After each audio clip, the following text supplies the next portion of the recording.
প্রিয় ইসলামিক ভাই ও বোনেরা, শুনুন। রমজান মাসে অগ্নি পূজারীর উপর দয়া। বোখার শহরে এক অগ্নি পূজারী বাস করত। একবার রমজান শরীফে সে তার ছেলেকে সাথে নিয়ে মুসলমানদের বাজার অতিক্রম করছিল। তার ছেলে কোনো খাবার প্রকাশ্যভাবে খাওয়া শুরু করে দিল।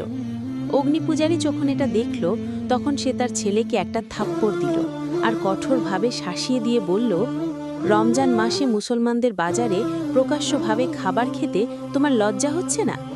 ছেলেটি জবাবে বলল, আব্বাজান, আপনি তো রমজান মাসে খাবার খান।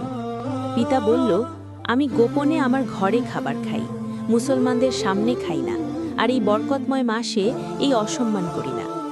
কিছুদিন পর ওই লোকের মৃত্যু হলো। একজন লোক তাকে স্বপ্নে দেখল সে জান্নাতে ঘোরাফেরা করছে। এটা দেখে সে খুবই অবাক হলো আর জিজ্ঞেস করল, তুমি তো অগ্নি পূজারী ছিলে, জান্নাতে কিভাবে আসলে? সে বলতে লাগলো, বাস্তবে কি আমি অগ্নি পূজারী ছিলাম, কিন্তু যখন আমার মৃত্যুর সময় ঘনিয়ে আসলো, তখন আল্লাহ রহমান, আল্লাহ তাআলা রমজানের প্রতি সম্মান প্রদর্শনের কারণে আমাকে ঈমানের মহান সম্পদ দান করেছেন আর মৃত্যুর পর জান্নাত দান করেছেন। প্রিয় ভাই ও বোনেরা, এই গল্প থেকে আমরা কি শিখলাম?